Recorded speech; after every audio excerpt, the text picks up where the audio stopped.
mâna. Și îți ridici încet capul, dă drumul la sânge. Capul spre noi, așa, capul spre noi. Acum nu mai mișcă nimeni. Doar 2 secunde, vă rog și... Începem? 1, 2... Ne-am înțeles, nu mișcă nimeni, nici nu așa. Atenție! Atenție! Deci, 1...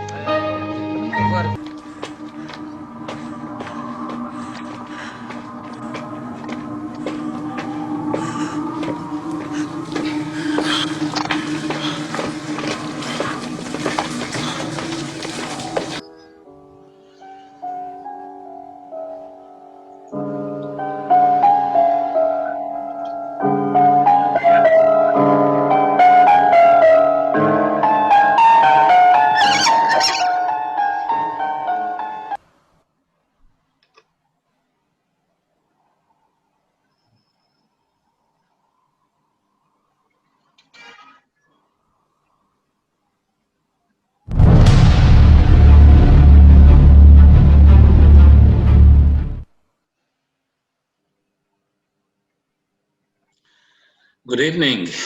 Here we are at the Facebook page of the Romanian Cultural Institute. We are live streaming a Zoom conference with our next guest, according to the schedule of the Romanian Film Festival in Israel. Today's movie that we are discussing about is Too Small for Such a Great War.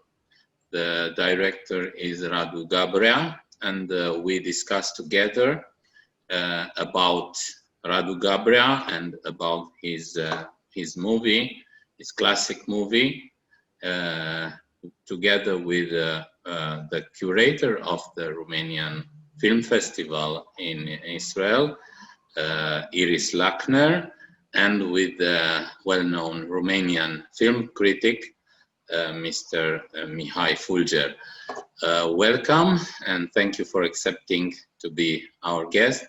I will give the floor to Iris Lackner, not to question Mr. Fulger about this movie, not before reminding to everybody that the Romanian Film Festival is online this time on the platforms of 6 Israeli cinematheques. We are talking about 6 classic movies, 6 classic Romanian movies during the whole January 2021 in the platforms of the cinematheques of Haifa, of Tel Aviv, of Jerusalem, of Herzliya, of Sderot, and I suppose, and Rosh Pina, right? Okay, thank you for helping me, Iris, and the floor is yours. In the meantime, you can see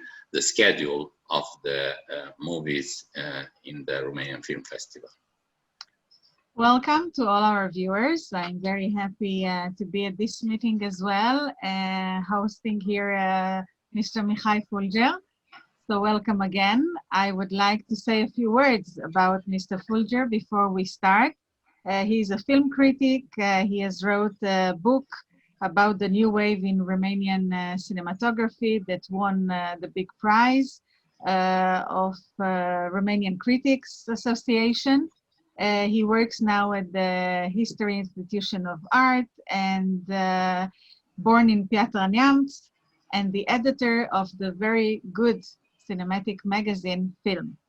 So after this brief introduction, let's start to talk about Radu Gabrea and his first movie. This is his first feature movie, given the fact that the movie is so impressive, shot in a very or not ordinary way.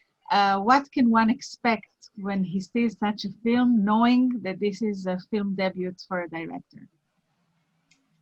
First of all, thank you for having me, and I want to congratulate you for this excellent selection of genuine classic films of Romanian cinema.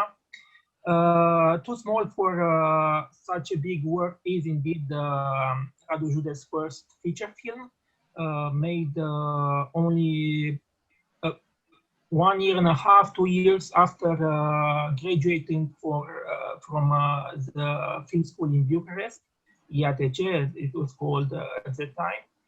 And it's a war film, of course. And in fact, it is the first Romanian film tackling directly live on the Western Front of the Romanian army. As you know, Romania was in 2 campaigns. First, the Eastern campaign in Bessarabia and Bukovina, and then after Germany became from an ally, the enemy, in August 1944, the Western campaign in first in Transylvania, then Hungary and Czechoslovakia. In fact, all of the films, war films made in socialist Romania tackled only the second part, when we were allies of the Soviet Republic and we fought against Germany. So this is the first Romanian film showing live on the front. It is the screenplay was written by Dumitru Radu or DRP, as it is known. He is known in Romania. He is quite a famous prose writer. At that time, he was comparable to Marin Preda, Fănuș Neagu, with whom Gabrea would also collaborate in his second feature, or Nicolae Breban, and so on. And so he was a very famous prose writer and also playwright, but he was also a screenwriter. He had already written 3 screenplays for the popular director George Isescu, and this was his fourth screenplay. And Gabrea was a very promising student. He was very mature. We should say that before studying film directing, he also studied construction engineering. Yeah. So this was his second faculty. And even after emigrating or fleeing to Germany, he first worked as a construction engineer before returning to film directing. So he was a mature person. He was a very promising director. So he had the chance to direct this screenplay written by Dumitru Radu Popescu. The screenplay was in fact based on a novella, short prose, written by Colonel Aurel Petri, yes. And it's based on a real story of a 9-year-old boy who goes to work and who is distinguishes himself in battle, and he becomes a colonel being only 9-year-old. So it's he was called Marin Lungu, and Aurel Petri wrote this short story, which was then turned into a screenplay by Dumitru Radu Popescu and directed by Radu Gabrea. So it is a film about Romanian participation in the Second World War, but it is, for the filmmakers, the details are not so important because they wanted to give a universal significance to this story, and in my opinion, I think they achieved their goal in the film. It's in my opinion, this could also be a quality of the film. Exactly. Because we don't need to know exactly how it was, just to understand what the war meant to this young boy. Because the theme of the film is the war perceived through the eyes of a young child. And that's why it was also compared to Andrei Tarkovsky as a masterpiece, Ivan's Childhood, starting when he was released, but it's very different in my opinion. From one point of view, this is maybe one of the ways to explain the success of the movie. It was done at the summer of 1969, premiered at February 3rd, 1970, and once it went to the cinemas, almost 1 million people saw it in Romania. And given the fact it's a war movie, after all, but it has its special point of view, and this child and children always, you know, capture the eye and steal the show. Maybe this is how we can explain the success of the movie. Do you have another speculation about it? At that time, 1 million tickets sold for Romanian films was not extraordinary, to say. The biggest hits, like of socialist times, like Neamărin Iarder, Neamărin the Billionaire by Sfânt Niculescu, Păcală by George Isescu, whom I mentioned, had like 20 million tickets sold. 1 million for a film was okay, was not extraordinary.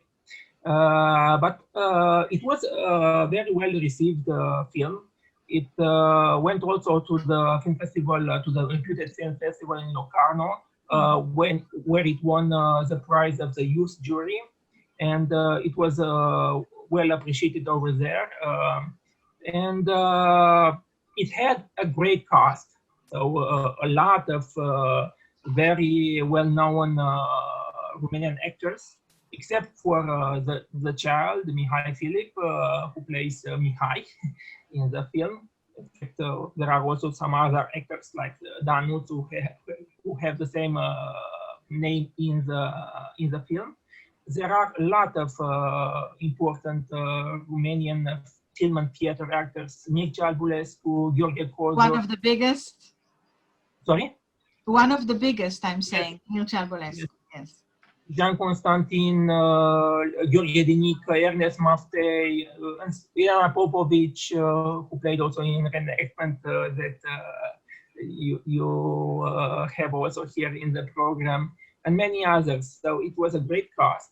And the film critics that wrote about the film appreciated the way in which a young director was mature enough to control this impressive cast. So it had a lot of artistic values. The cinematography by Dinu Tănase, who was Radu Gabrea's main contributor at the time. After he returned to Romania, after his German period, he would become again his collaborator. So the music by Corneliu Cezar was a very important representative of the Romanian musical postmodernism, and he invented the so-called spectral music, and it's very important in the film. Although it doesn't appear in many sequences, it's very important to suggest what the child is feeling. So yes, it also has, let's say, because it was shot using many. It was shot on location in center. In Sinaia, Câmpul Lung, Târgu Mureș. Yes. And he used a lot of non-professional actors in the film, like the old men who are playing to the liberating Romanian army, and so it gives a lot of authenticity, a documentary, like in life character. Like you said, he was very mature and he's a very profound director, and I would like to speak more about Radu Gabrea himself, to explain that this is one of the most important directors of Romania. He done almost 30 movies. He also wrote 12 screenwrites, and he produced 10 of them. This movie, as we said, is his first one. Then came another movie that got a bit of problems with the censor. And then he decided to leave Romania because he didn't have this freedom to do the movies he did. And he went to Germany. He succeeded there very much once he started to make movies. And then he came back to Romania after the revolution. Also, on a more personal note, people that knew him, and I also had the honor of knowing him, not a lot, but I've seen this thing about him said. He was very human. He was very sympathetic with people, no matter of what background or religion or ethnical group they come from. And today we found out something new. We knew that he wasn't Jewish, and nevertheless, he made a few movies with Jewish themes or characters. And you told us that you know that he has some Jewish origins from his mother's family coming from Germany. So all this is very, very, very interesting. And what is more interesting is the fact that he had a real big contribution to the new wave in Romania with a certain legislation he helped come around. Can you talk about this this law that made a big difference? Yes, I will add a few things. When he after he made this this first feature, it was a quite impressive debut. And they had a lot of other opportunities. He also directed a documentary, Bucharest Memories, using mostly archive footage and photographs. And he also was commissioned by the Romanian National Television to direct some episodes in 2 serials. One was Urmărirea, The Chase, and the other one was Un August în Flăcări, August in Flames. So it was about August 1944. So it was mostly propaganda, but he was very well received. And then he made this film that you say it was censored, Beyond the Hills, which after that he thought that there is no way I'm going to make another film here in Romania, so I must go. So he chose to leave West, where he, as you said, he also made a second, let's say, remarkable career as a film critic, as a film director, sorry. And we should say that there were quite a few of Romanian film directors who left Romania in socialist times. We should mention Lucian Pintilie. You have here reenactment, but he only managed to make one film outside Romania, War Number 6, after Chekhov in Yugoslavia, and we have others like Mircea Saucan also, who left for Israel, but he didn't manage to find another career as a film director. And there were many others like Mircea Beroiu, one other important representative of the 70s generation, Mihai Iacob, who worked also on this film. So there were quite a few, but Radu Gabrea is the exception that proved that you can make a second remarkable career as a film director working outside Romania. And so he returned after 1989, and he was a very important factor in promoting co-productions. His first film, in fact, coming back to Romania, was an Emil, an adaptation. He's a master of adaptations of literary works. Was a co-production between Germany, France, Switzerland, and Romania. And that's a film in which he got back working with Dinu Parase, his cinematographer. And then he made a lot of co-productions over the years. So he had very good connections.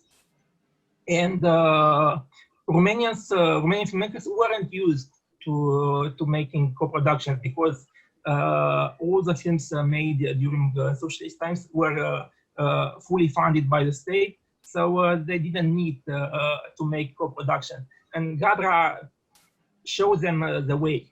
And he held a very important position in the Romanian Film Office. It was called ONC at the time. It's the ancestors of the current Romanian Film Center, CNC. And he was there for 3 years at the end of 1990. And he initiated this law that you mentioned, which is still valid, the current law for cinema.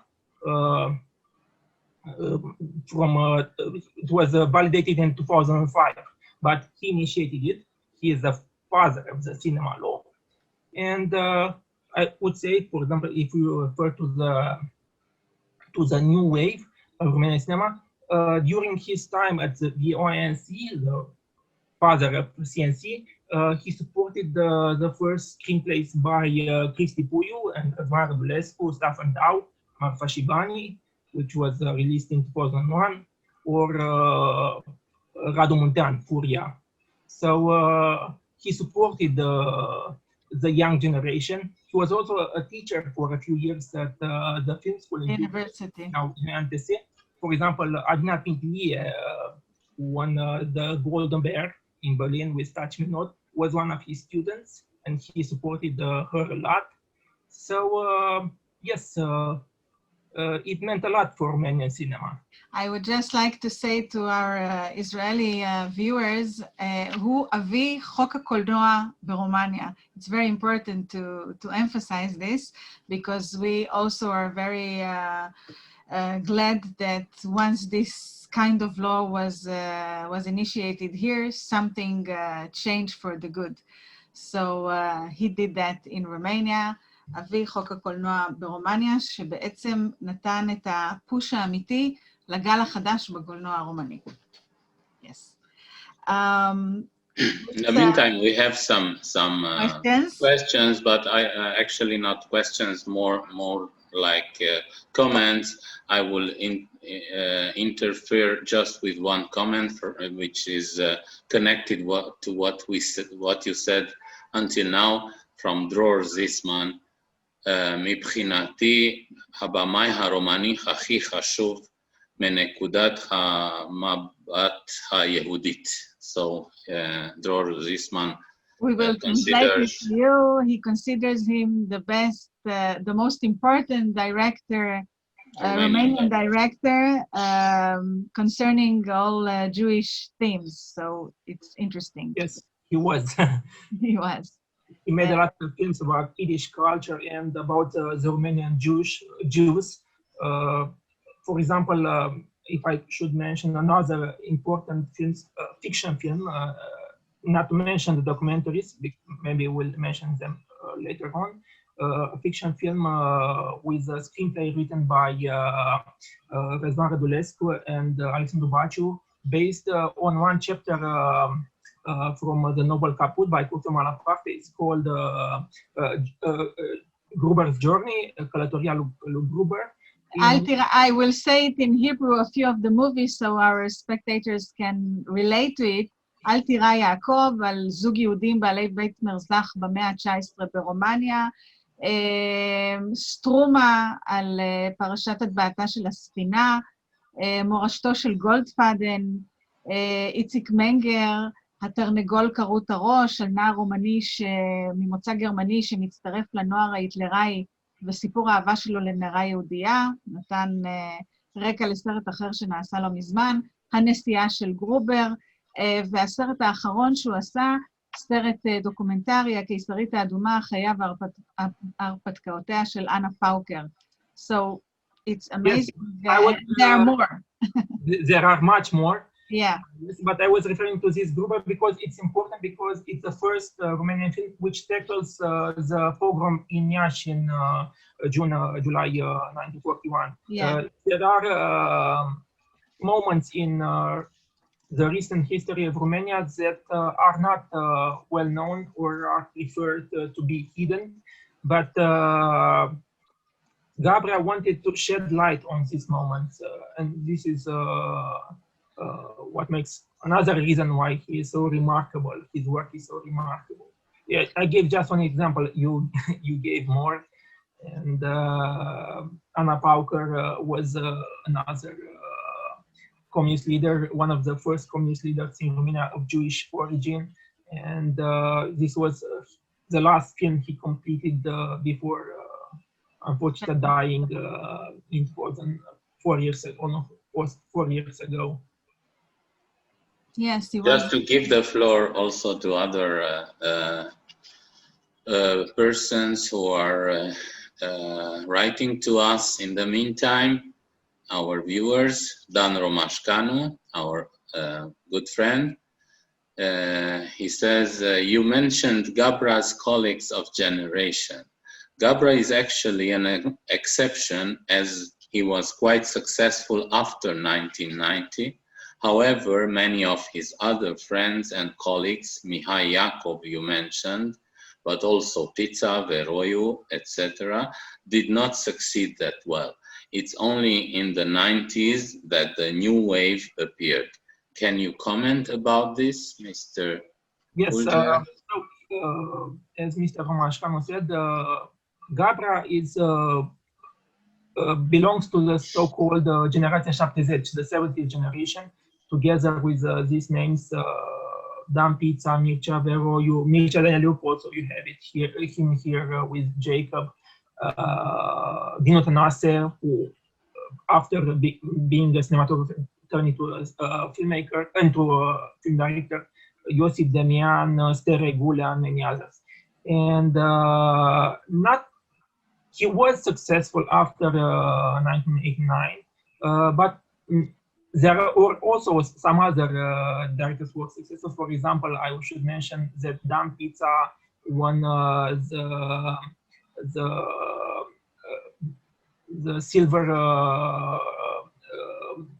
Lion in Venice with Hotel Deluxe Luxury Hotel. His film in 93 or 94. So there were also some others, but he was on the long term. He was indeed Mr. Romashkanu is right. He was the most successful, and he made films very well received until his last days. So yes, he was quite remarkable. He was also. Maybe I should portray him a little. As you said before, he was a very warm person, but he was also a good professional. He knew very well what he wanted. He had a very solid film culture. And I should mention that even from his second year of studies at film school, he started writing film criticism. And he published until a few months before leaving Romania. He published a lot of film criticism in the national film magazine called Cinema. So I read their exceptional portraits of Jacques Tati, Orson Welles, Ingmar Bergman, Michelangelo Antonioni, written by Radu Gabrea. So he had a very solid film culture. Also, his first wife was a film critic. She was a colleague from the film criticism and screenplay writing section at the film school, Oksana Pana. And even in Germany, he was a big fan of the new German cinema. He made an exceptional film, A Man Like Eve, about Rainer Werner Fassbinder, in which Eva Mattes, a woman, an exceptional actress, plays a replica of this Fassbinder. And it's a great film about making films, and it was very well received. And he then started doctoral research in Belgium. which finalized in one exceptional book about Werner Herzog and the German medieval mysticism. And it was published in, also translated also in Romania, and it was very well received by many film buffs. So he knew cinema very well. He knew the history of cinema very well, and he knew very well what he wanted to make with every film. So that is maybe another reason why he was so successful over the years. Romașcanu also considers that Călătoria lui Gruber was probably the first Romanian film dedicated to the Holocaust. Is that a fact? I also said that it was the first film to take. Oh, so that's for a fact, right? Yes. Do you see any movies that are made connected to the new wave that are inspired by his way of work? Do you recognize some aspects of it, some inspiration in new movies that are made today or were made in the past 10 years? I wouldn't say that there is an influence of Radu Gabrea from, but I can say that he worked with, as I told you, in Gruber's Journey. This film I would mention quite frequently here. He worked with two screenwriters, Răzvan Rădulescu and Sadu Baciu, who are very well known among in the world of New Romanian cinema, and not only Răzvan Rădulescu, maybe is the best Romanian screenwriter on an international level. He worked also with Bulgarian filmmakers, so he's very well known. And Răzvan Rădulescu worked with Pixi Puie, and now they both work with Radu Muntean. So he was inspired, but I wouldn't say he influenced he supported these filmmakers to make their films, but I wouldn't say that there is something that we can see in the films of the New Romanian cinema that comes from Radu Gabrea. Can I ask you something, Mr. Fulger? This movie is about the Second World War, done 20 years later, after more than 20 years, 25 years after the Second World War was finished.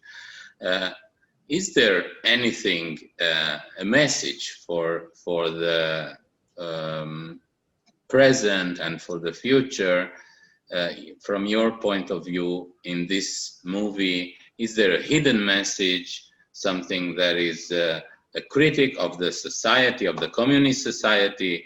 Did you notice something like that? Or it's strictly just a history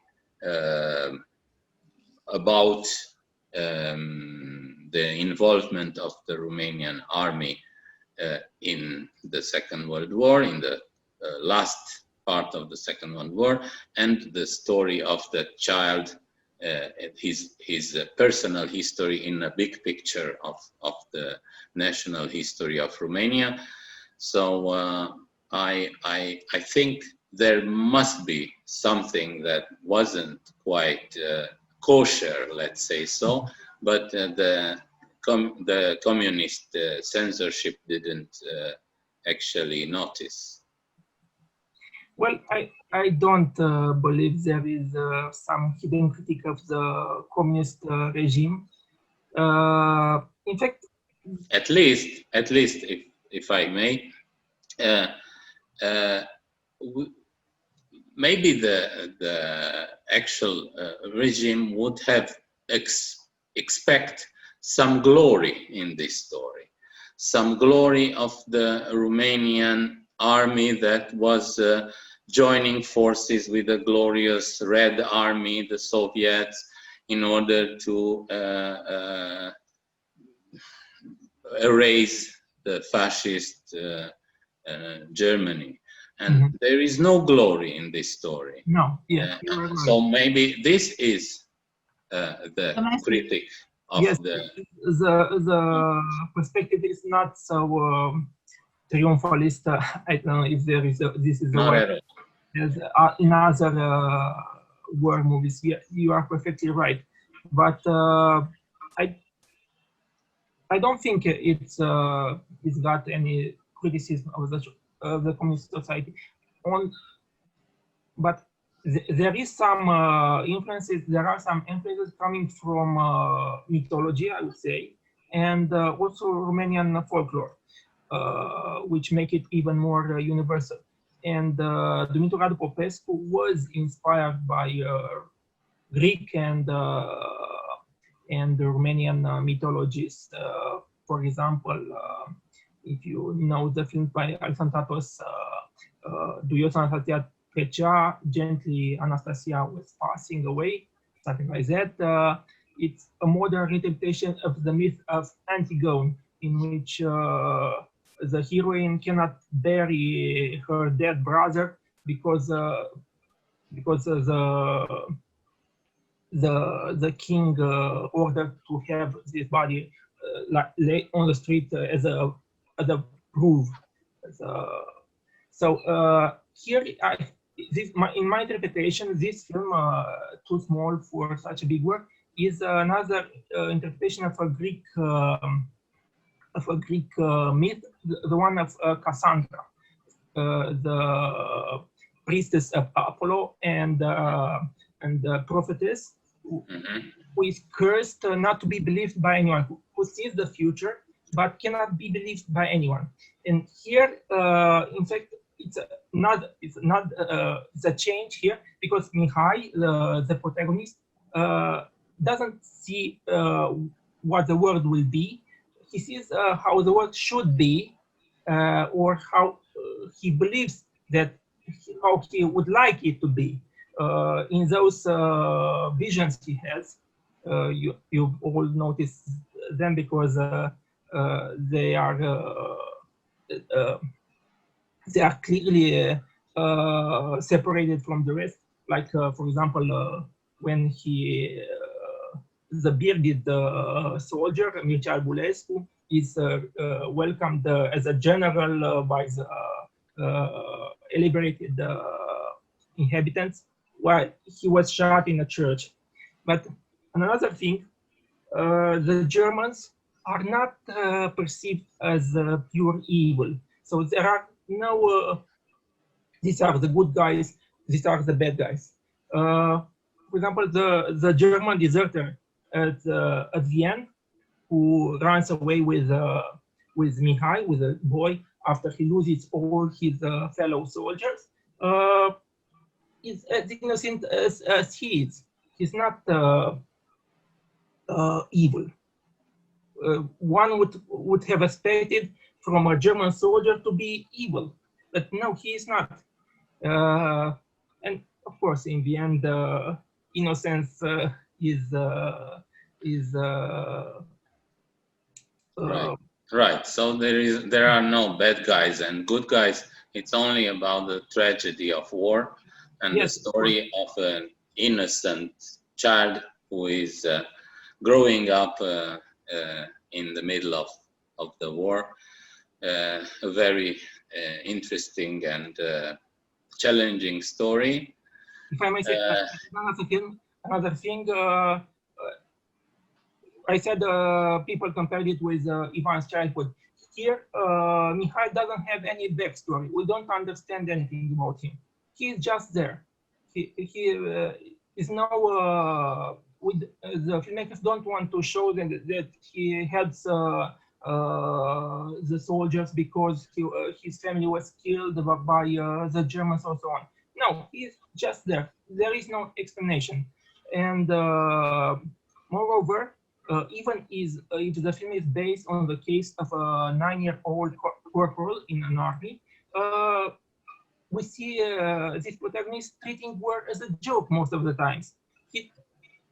As opposite to Ivan in Tarkovsky's film, for example, who knows very well that these are my friends, they are the enemies, they must die all, they are all bad, and so on. He is very innocent. he treats the work as a big joke. So these are some very important aspects of the film. Thank you very much. Iris, if you have anything else to add or to ask. I think we talked about the subjects we wanted to, and it is indeed, all that said, is more of a reason for people to see the movie, the ones who haven't seen it yet, and even to rewatch it to see some aspects that can hide from our eyes at the first glimpse at the movie, and then when you see it again, you realize there is more depth to it, and there is certainly a lot of it in this one. So thank you very much, Iris. Thank you, Mihai Fulger, for being our guest in today's conference about one of the movies of the Romanian Film Festival in Israel. Stay with us, stay tuned. We have 3 more weeks to go with this festival on the websites, on the platforms of the of 6 Israeli Cinematheques Romanian Film Festival. Thank you very much. Stay with us. Thank you. Good evening Bye-bye. to everybody. Bye-bye. Bye-bye. Goodbye.